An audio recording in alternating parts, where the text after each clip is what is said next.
Ano passado a gente também teve ministrando um congresso que foi maravilhoso. Quem estava no ano passado no congresso? Eu chamei. Nossa, tem muita gente que volta, né? Muita gente que não estava. O pastor já me apresentou. Meu nome é Regis, os irmãos que da Instagram já me conhecem.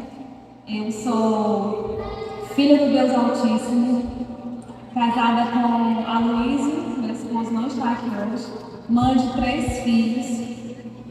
E estou aqui para ministrar um pouco daquilo que o Senhor compartilhou no meu coração. Irmãos, eu falo alto. Não vão deixar o som muito alto, não, porque senão vai doer o ouvido dos irmãos. Amém? Então, assim, eu vou compartilhar um pouco daquilo que o Senhor colocou no meu coração sobre essa noite.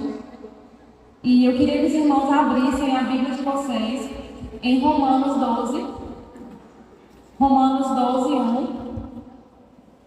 Carta de Paulo aos Romanos, capítulo 12, versículo 1. Já foi lido aqui na abertura. A gente vai ler mais uma vez, né?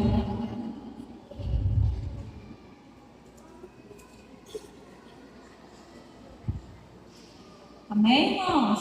Vamos, né? Deixa eu abrir aqui na minha Bíblia.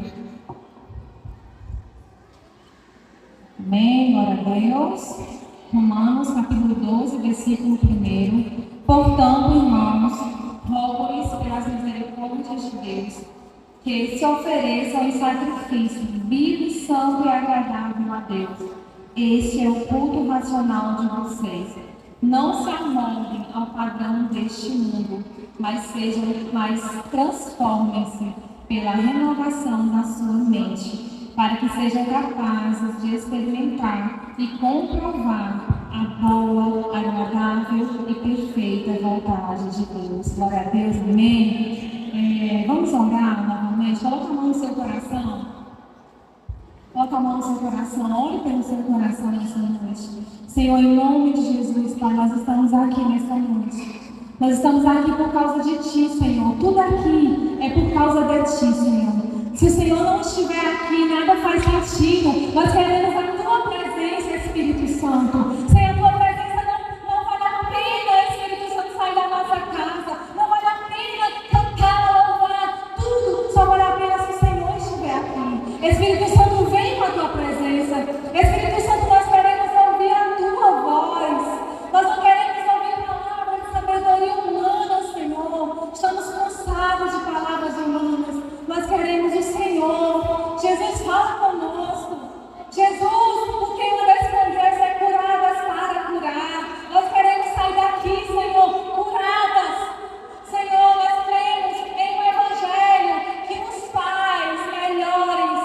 Não apenas um Evangelho que nos faz adorar, chorar no domingo, mas um Evangelho que faz a gente levantar na segunda-feira e ser mulheres de Deus, homens de Deus, Senhor. Nós queremos o poder do Senhor que nos transforma. Em nome de Jesus, Pai. Em nome de Jesus, fala conosco. Amém. Glória a Deus. Aleluia.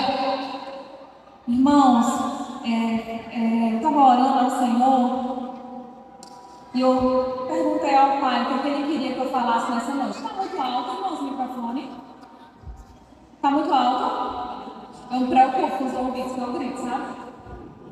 Então, assim, eu perguntei ao Senhor, Senhor, o que é que eu vou ministrar, Pai? Eu me sinto tão pequena, eu me sinto tão inadequada, eu estou com vontade de acabar. O pastor vai vir, pastor. Descer aqui e sair andando. Eu me sinto tão inadequada, Senhor. Tem tantas pessoas capacitadas para ministrar nesse congresso. O que é que o Senhor quer que eu fale? Porque eu me sinto realmente pequena demais. E Deus falou comigo: filha, eu quero que você fale sobre fundamentos que precisam ser presentes na vida das minhas filhas, dos meus filhos. O Senhor, Ele quer restaurar fundamentos na nossa vida. Não adianta, irmãos, a gente construir um prédio de 100 andares se não houver um fundamento bem feito, o prédio vai cair. Existem fundamentos na nossa vida cristã que precisam ser resgatados urgentemente. Amém? E eu quero falar sobre esses fundamentos. E eu disse assim: Senhor, curadas para curar. Senhor, como que a gente é curada? Como, Senhor? Que nós podemos ser curados, né? Também tem homens aqui. Como nós vamos ser curados? Porque Deus, irmãos, Ele não vai fazer nada através de nós que Ele já não tenha feito em nós. Aleluia. Eu não posso curar, eu não posso ser um instrumento de cura se eu ainda sou doente, se eu ainda sou ferida.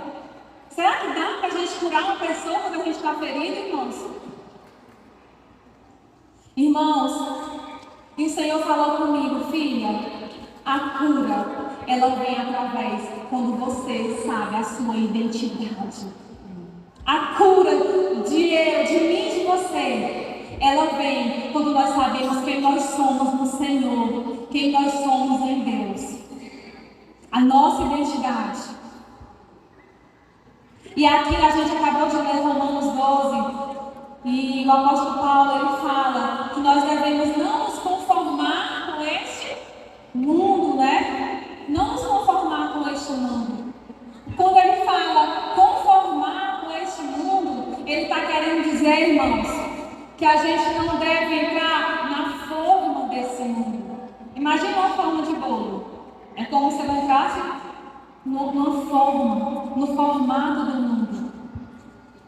Nós cristãos, nós não podemos andar nem viver no padrão deste mundo. E quando eu falo mundo, eu falo do sistema caído, do sistema do mundo, do modo de viver, do modo de se comportar das pessoas desse mundo.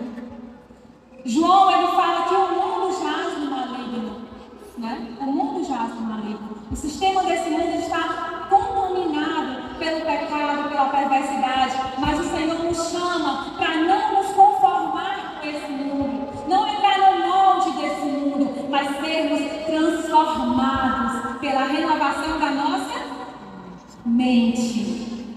E quando ele fala ser transformado, a palavra que tem lá no original significa metamorfose. Assim como metamorfose, que a gente viu aqui na peça, né? A borboleta saiu do casulo e a lagarta, ela entrou no casulo e ela saiu transformada numa linda borboleta. É isso que Deus tem para mim e para você. Podemos chegar na presença dele tão rastejantes como uma lagartinha feia, mas quando nós somos transformados, Ele nos trata, passamos pelos processos, e aí Ele nos transforma numa linda borboleta. Curadas para curar. E aí, irmãos, Ele fala que nós temos que ter essa renovação da nossa mente. Não tem como eu viver a boa, perfeita e agradável vontade de Deus se eu não transformar a minha mente. Quem aqui quer viver a boa, agradável e perfeita vontade de Deus?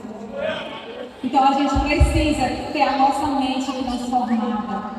Precisamos saber quem nós somos em Deus e qual é a nossa identidade. E a pergunta que eu quero fazer nessa noite resta: curadas para curar. Mas curadas de quê? Curadas de quê? Nós estamos doentes. Aonde é a nossa enfermidade? A nossa enfermidade, queridos, tem tempos remotos. Uma enfermidade chamada pecado, que entrou na nossa vida, lá no Jardim do Éden, e distorceu a nossa identidade. E hoje nós temos que conviver com as mazelas daquele tempo, até hoje, com as mazelas do pecado. Nós, mulheres, a gente está no congresso de mulheres, né? Não vamos dar aqui um enfoque para a gente. Nós, mulheres, nós sempre fomos alvo de Satanás. Ou vizinho, ou caboclinho para ter raiva de nós, não. Você vê que desde o Éden ele nos persegue. Porque lá no Éden ele já foi lá falar com quem primeiro? Com a Eva, né? Então nós mulheres, a gente tem esse histórico de ser perseguidas pelo maligno. E lá no Éden, Satanás, ele chegou lá e ele distorceu a verdade. Porque a ferramenta de Satanás, irmãos, sempre vai ser a mentira. Sempre vai ser a meia-verdade. Então ele chega no Éden e ele fala para Eva: Eva, se tu comer, tu não vai morrer. Pelo contrário, tu vai ser como Deus. E ela vai lá e acredita naquela meia-verdade, come aquele fruto e o pecado entra, né? Dá o fruto para Adão e o pecado entra na nossa vida. E desde o Éden, Satanás, ele trabalha para distorcer a identidade da mulher. Ele trabalha para distorcer aquilo que Deus nos criou para a gente ser. E para nos adoecer na nossa identidade, na nossa vida. E nos impedir de viver o propósito de Deus para nós. Como é que ele trabalha? Através de mentiras, através de fortalezas mentais, através de sofismas, mentiras que se infiltram na nossa mente como verdades, ideologias malignas que entram sorrateiramente na nossa vida desde pequena, na nossa sociedade, e vão roubando o propósito de Deus na nossa vida. Queridos, nós estamos em guerra. Vocês sabiam que nós estamos em guerra? Uma guerra ideológica. Nós vivemos uma das maiores crises, mas a Bíblia ela já sabia disso. Lá em Timóteo, 2 Timóteo 3:1, ele fala que nos últimos dias sobreviriam tempos trabalhosos. Quem até acredita que a gente vai viver nos últimos dias? Tempos trabalhosos, guerras, queridos, pelo nosso coração, guerra pelo coração dos nossos filhos, guerra ideológicas, mentiras sendo vistas como verdades, ideologias malignas.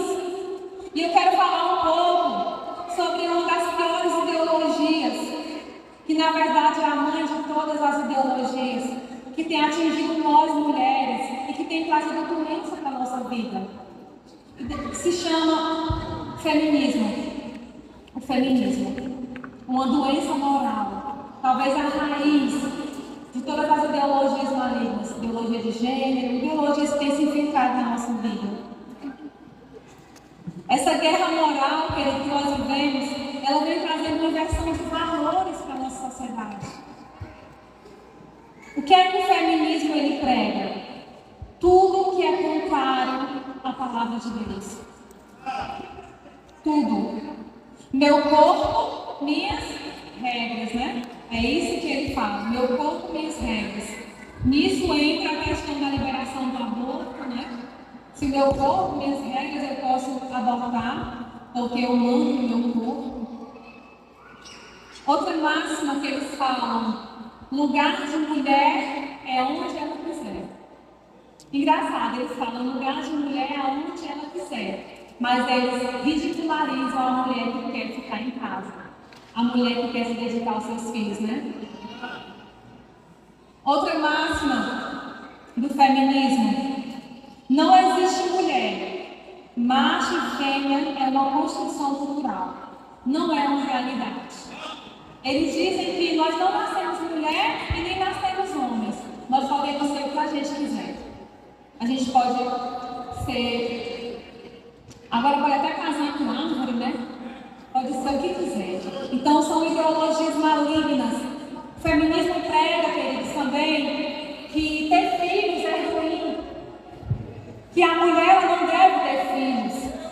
Que ter filhos vai estragar o corpo da mulher. Que ter filhos vai atrapalhar a carreira da mulher. Todas essas ideologias que são totalmente contra a palavra de Deus. E eu fico vendo, eu pensando, né? Eu olho para a vida da Bia, a Bia, filha do pastor, e eu admiro muito ela. Eu oro ao Senhor que se levantem mais e mais jovens como ela, que querem constituir família, que querem ser mães, que querem ser donas de casa. Queridos, foi para isso que Deus nos criou. que essas ideologias malignas, essa guerra ideológica, quer nos tirar do propósito do Senhor. Quer nos tirar, nos propor mentira.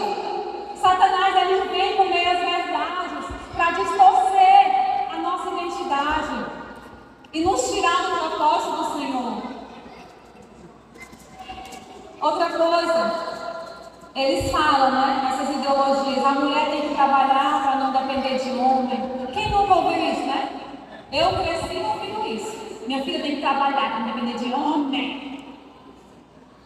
Coisas que vão entrando na nossa mente, parecendo que é aparência de piedade, né? Paulo fala, tem coisas que têm aparência de piedade, tem aparência de que é bom, mas que na verdade são mentiras, são sofismas, que nos levam para longe da vontade de Deus para nós, que distorcem a nossa identidade.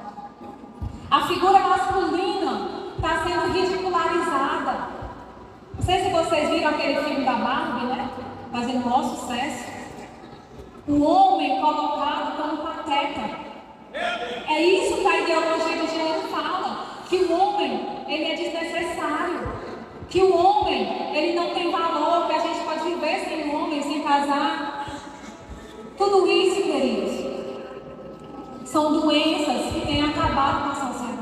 Essas mentiras que têm sido totalmente contra o princípio da palavra de Deus. E o resultado dessa inversão de valores são filhos confusos no seu papel social. São filhos confusos até mesmo na sua sexualidade. Porque se eu não sei qual é o papel da minha mãe e do meu pai dentro da minha casa, se eu tenho uma mãe super poderosa, uma mulher empoderada e um pai fraco, como que eu vou saber a minha identidade sexual? E a gente vê o aumento do homossexualismo. E o homossexualismo caminha lado a lado com a orfandade, queridos, com a falta da figura paterna. Mas em nome de Jesus eu creio que Deus vai levantar famílias segundo o projeto dele. Famílias segundo o projeto dele, para que os nossos filhos saibam quem eles são. Para que os nossos filhos saibam que eles são homens. E nossas filhas saibam que são mulheres.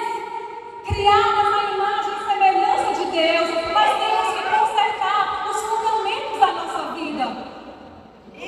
Precisamos consertar os nossos fundamentos. Porque a gente fala assim, irmã, mas eu não sou feminista. Eu sou crente. Mas vive de maneira que essa realidade não bate com o que a gente fala. Muitas vezes a gente fala uma coisa e vive outra na nossa casa. Quantas mulheres não respeitam seus esposos? Quantas mulheres ridicularizam seus esposos dentro de casa? Quantas mulheres destroem a figura do seu esposo para os seus filhos? Queridos, jamais nós como mulheres devemos falar mal do nosso esposo para o nosso filho. Porque o nosso pai, ele representa a figura de Deus para nós. Vocês sabiam disso? O nosso pai mesmo, de sangue, ele é para representar a figura de Deus para nós. E a nossa mãe, a figura do Espírito Santo. Mas nós muitas vezes destruímos a figura do nosso esposo. Isso vai trazer muitos problemas para os nossos filhos no futuro. A Bíblia diz que o homem, ele é o cabeça da mulher. Ele é o cabeça.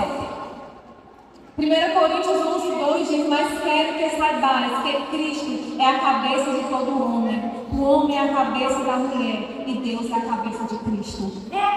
No céu existe hierarquia. Deus é a cabeça de Cristo. No nosso lar existe uma hierarquia. O homem é o cabeça da casa. Nós precisamos levantar, nós como mulheres, levantar o sacerdócio do nosso esposo. Muitas vezes a gente fala assim, mas ele não quer fazer, ele não quer buscar Deus, ele não quer nada. E aí você acaba assumindo um papel que não é seu, se torna o homem da casa. Quantas mulheres doentes, quantas mulheres sobrecarregadas,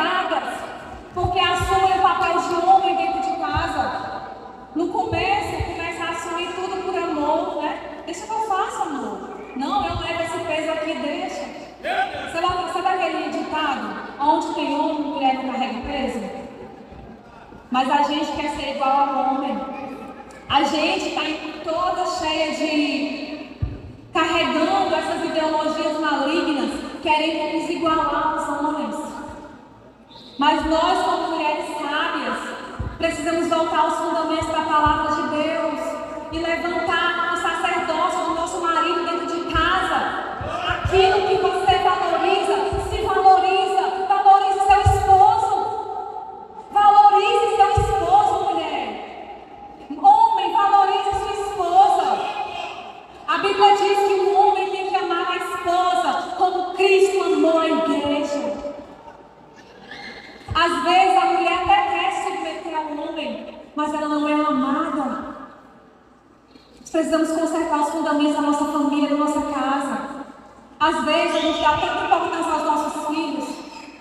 Ai, porque o meu filho é tudo para mim, porque os meus filhos são tudo para mim. Mas sabe o que é que seu filho mais deseja na vida? Tudo que o seu filho quer é que vê o seu pai e a sua mãe vivendo uma vida de amor, de respeito. Porque quando você tem um casamento estruturado, os seus filhos se sentem seguros. Mas quando o nosso casamento está desestruturado, os nossos filhos ficam inseguros.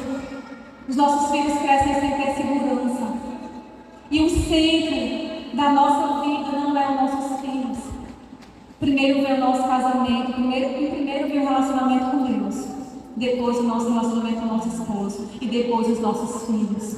Precisamos consertar os fundamentos da nossa vida. O homem, ele tem as suas responsabilidades dentro do lar. E nós, como mulheres, devemos incentivá-los a viver o que a Bíblia diz sobre eles. Não tomar o lugar deles, não competir com eles. Casamento não é uma competição. O casamento é uma união. Sabe o que a Bíblia diz? O cordão de 3 dobras é mais forte. É melhor ser 2 do que 1, porque se um cair, o outro levanta. Casamento, ele não é uma competição. O casamento é uma união instituída por Deus antes de qualquer outra instituição da terra. Lá no Éden, Deus não criou primeiro a igreja. Deus não criou primeiro filhos. Deus criou homem e mulher para serem um só e para gerar filhos, uma semente bendita para ele. E o homem tem a sua responsabilidade de prover o sustento da família, de amparar, de proteger a família, de ser o sacerdote do lar, de ensinar e disciplinar os seus filhos, de reafirmar a masculinidade dos seus filhos e a feminilidade das suas filhas. Amém, queridos? Por isso que a gente está vivendo esse caos na sociedade. Porque o homem, ele saiu do seu lugar, se coloca como homens frágeis muitas vezes. E as mulheres assumiram o papel de homem. Mulheres empoderadas, mulheres que querem mandar, mulheres que querem ser o cabeça da casa. E nós temos filhos perdidos, que não sabem mais para onde ir, porque não tem mais padrão para seguir.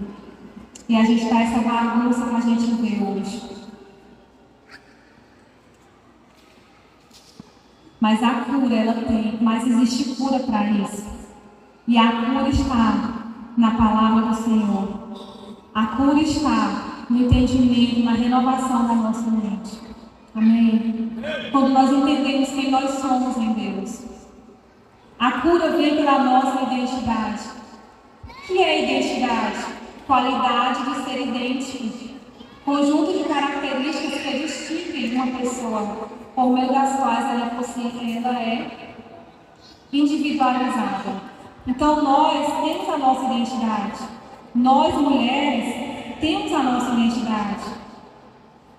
Nós não nascemos seres assexuados, não. Nós, mulheres, temos características que só nós temos.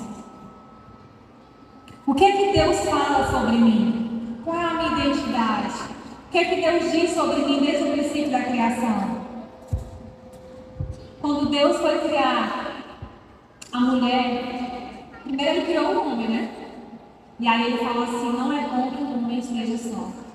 E ele criou a mulher. E ele disse, você pensa sobre mim e você. Ele disse, não é bom que o homem esteja só. Far-lhe-ei uma ajudadora que ele seja idônea. Deus nos criou para sermos ajudadoras idôneas. E isso é ruim? Isso é um papel de inferioridade em relação ao homem? De jeito nenhum, queridas. Ajudadora, nessa palavra que Deus fala na palavra dele, né? É criada à imagem e semelhança de Deus. Termo ajudante em hebraico significa exer, denota força. Com frequência, a força que vence as batalhas. De fato, em todo o Antigo Testamento, essa palavra é usada para descrever Deus, na medida em que Ele ajuda o seu povo. O Senhor está comigo e com os que me ajudam, por isso verei cumprido o meu desejo nos que me rodeiam. Salmo 118, 7. A palavra exército é usada no Antigo Testamento para definir o próprio Deus, aquele Deus que nos ajuda. Então, quando a Bíblia diz que nós somos ajudadoras idôneas, não significa que nós somos inferiores aos homens, mas significa que nós somos socorro para os homens. Você já pediu ajuda a alguém mais fraco do que você? Já? Não, né? Já pediu ajuda a alguém que não tem nenhuma capacidade de te ajudar? Não. Deus, Ele não criaria a mulher. Não diria que nós seríamos ajudadoras idôneas se nós não tivéssemos dentro de nós a capacidade de ser socorro, de ser algo que iria acrescentar coisas boas na vida do nosso esposo. Então, de maneira nenhuma, Deus nos criou para ser menos do que os homens, nem pior do que eles. Não, a Bíblia diz que nós somos imagem e semelhança de Deus. Eu e você. Nós não precisamos do feminismo para nos empoderar. Nós não precisamos de ideologias para dizer que nós somos iguais ou melhores que os homens. Porque o nosso Deus já nos criou empoderadas. Porque nós carregamos dentro de nós a presença dEle. Carregamos dentro de nós a essência dEle. Ele disse, criarei o homem e a mulher também, a minha imagem e semelhança. Eu e você somos imagem e semelhança de Deus. Então nós não precisamos nos sentir piores nem inferiores. Nós temos traços característicos que nos definem como mulher. Nós somos capazes de gerar vida. Olha que coisa mais tremenda. Capacidade de gerar vida, irmãos. Nós temos dentro de nós essa capacidade de nutrir. Já perceberam que nós mulheres, a gente que é mãe, está sempre preocupada se o filho já comeu, né? O pai nem liga, mas a gente que é mãe está sempre preocupada em nutrir os nossos filhos. Nós somos intermediadoras de conflito, né? Está tendo as brigas lá com os meninos, a gente vai lá e separa. São características que Deus nos deu. Nós somos professoras, ensinando nossos filhos. Nós somos edificadoras, mulheres que edificam a nossa casa. E nós temos um papel fundamental na sociedade. Abraão Lincoln, ele escreveu, a mão que embala o berço é a mesma que governa o mundo. Enquanto o feminismo e as ideologias desse tempo, deste século, dizem que ser mãe é algo pejorativo, é algo ruim, é algo que nos enfraquece como mulher, Deus, Ele diz que nós somos aquelas que vamos gerar as futuras gerações. Nós vamos gerar, lá uma palavra, lá no livro de Malaquias, tem um versículo que fala muito ao meu coração, que diz assim, Deus fez de dois uma só carne, porque Ele quer uma semente bendita.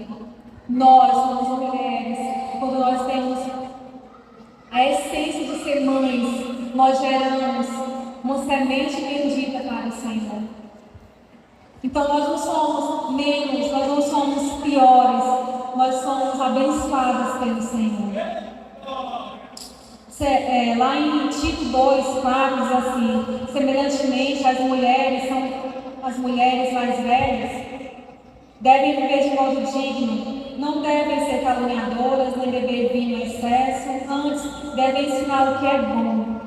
Devem instruir as mulheres mais jovens a amar o marido e os filhos, e a viver com sabedoria e pureza, e a trabalhar no lar, e fazer o bem, e a ser submissa ao marido. Assim não envergonharão a palavra de Deus. Você vê aqui que Paulo, escrevendo a Tito, ele fala que nós, mulheres, temos que ser boas mães, boas esposas, boas donas de casa. Para quê? Para não envergonhar a palavra de Deus. Nós podemos, sim, glorificar a Deus de uma maneira muito simples, sendo boas mães, boas esposas e boas donas de casa. Às vezes nós olhamos para a nossa vida.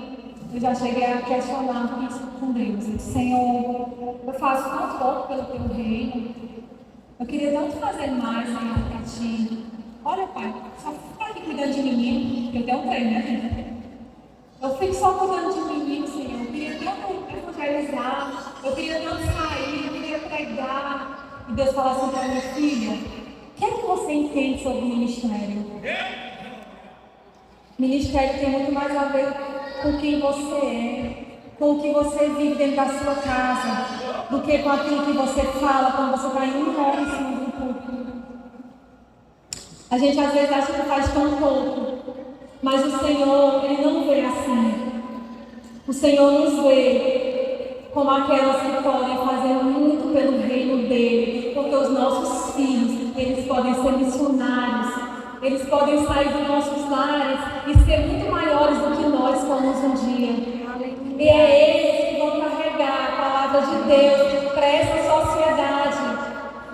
É eles, os nossos filhos, ensinados por nós, mães, que vão sair por aí e vão fazer a diferença neste mundo caído. Porque daqui a alguns anos, irmãs, eu e você não vamos mais estar aqui. Mas nós vamos deixar um legado nessa terra. Vamos deixar um legado na vida dos nossos filhos, na vida daqueles que convivem com a gente. E esse legado, ninguém é capaz de roubar. Uma herança se perde, mas um legado fica para sempre. E a gente precisa trabalhar para deixar esse legado na vida dos nossos filhos, na vida das futuras gerações. Uma mulher, quando ela está posicionada, ela pode mudar o destino da sua família, da sua nação. Nós não somos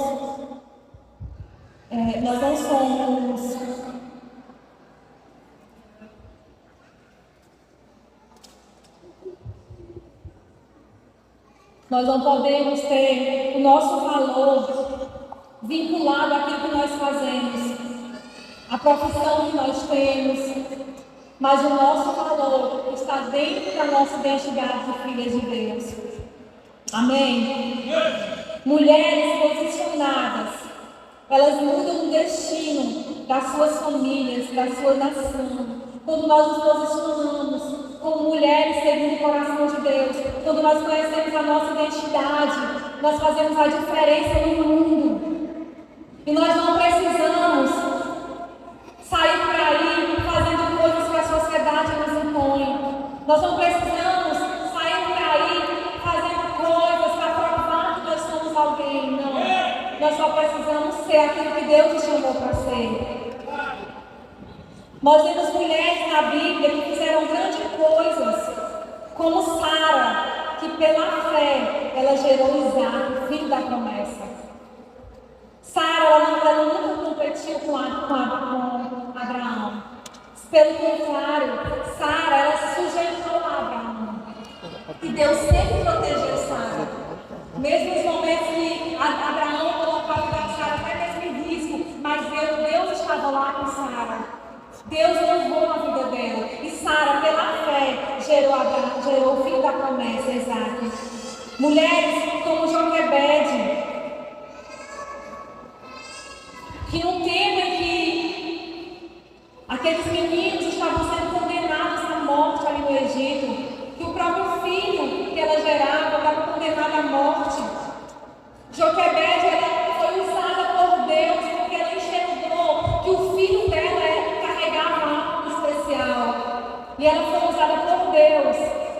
guardar a vida de Moisés. Mulheres como Débora, que levantou um homem chamado Baraque e através daquele exército venceram o inimigo do povo de Deus. Mulheres como Jael, que matou o inimigo de Israel, apenas com uma estaca da sua tenda. Jael, uma dona de casa, uma mulher simples, mas que ela destruiu aquele principado que estava perturbando o povo de Israel com uma estaca da sua tenda. Sabe o que é que eu entendo por isso, queridas? Às vezes, a gente quer fazer coisas extraordinárias. A gente acha que para a gente vencer o mal na nossa casa, a gente precisa fazer coisas extraordinárias, grandiosas. E Deus está falando para nós nessa noite, não. A gente só precisa se posicionar no lugar que Ele tem para nós. Jael, ela matou o inimigo com a estaca da sua tenda. Naquele tempo, em Israel, as mulheres que armavam as tendas, né? Elas moravam em tendas deles. E ela era responsável por armar a tenda. Então Jael, ela já tinha a habilidade de armar a tenda com aquele objeto, né? Aquele martelo, aquele negócio. E ela pegou aquele prego, digamos que é prego, que eu não sei como é o nome, e ela enfiou na cabeça do inimigo. Ela usou algo que era peculiar a ela, uma ferramenta que ela sabia dominar, para a gente fazer com que às vezes o inimigo bata em retirada da nossa casa. Nós precisamos usar aquilo que Deus já colocou nas nossas mãos, aquilo que Deus já nos deu, a nossa essência. Às vezes, o que nós vamos usar, queridos, é apenas os nossos joelhos para orar. O que nós vamos usar são as nossas habilidades de cuidar, de amar, de nutrir a nossa família. E isso vai fazer a diferença na vida deles. E isso vai transformando a vida dos nossos familiares.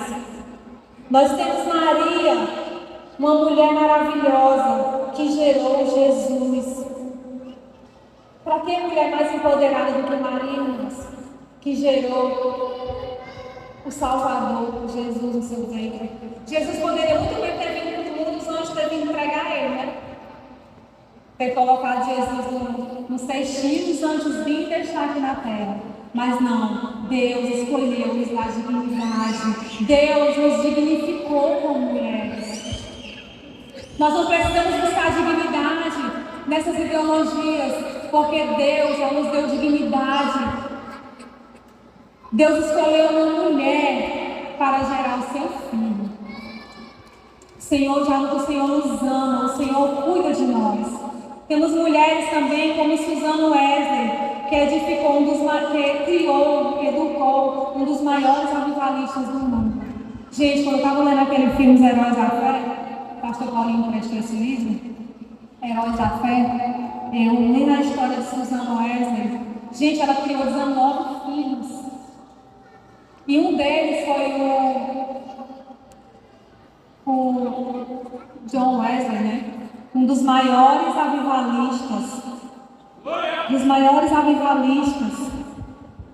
E aquela mulher, o livro diz que ela era uma mulher de oração, que ela ensinava os filhos dela no caminho do Senhor. Ela foi a grande responsável pelo ministério de John Wesley.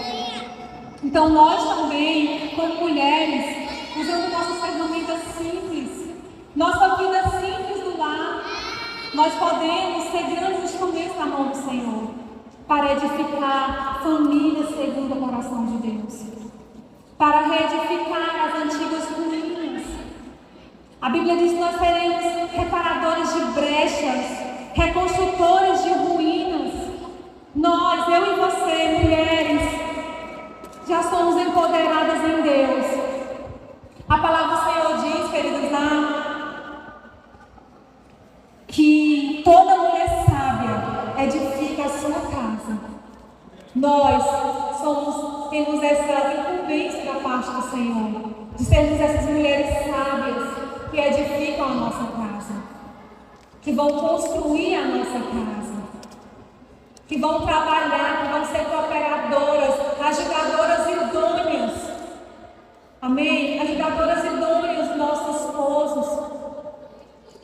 confiáveis, mulheres de Deus. Aí você pode perguntar, Regi, mas como eu posso fazer isso? Como eu vou ser essa mulher que vai edificar? Se eu falo tanto, não resolve. Se eu luto tanto, as coisas não dão certo. Queridas, às vezes a gente tem que fazer mais é fechar a boca e dobrar os nossos joelhos. Às vezes nós temos que mais levantar um altar de oração dentro da nossa casa. Eu não sei como está o seu altar de oração dentro da sua casa, mas eu quero falar para vocês que nós deveremos sair daqui nessa noite impulsionadas a levantar um altar de oração dentro das nossas casas, a edificar o nosso lar, a nos colocar diante do Senhor, como essas mulheres da Bíblia fizeram, como instrumentos na mão do Senhor. Vamos ficar de pé nessa noite.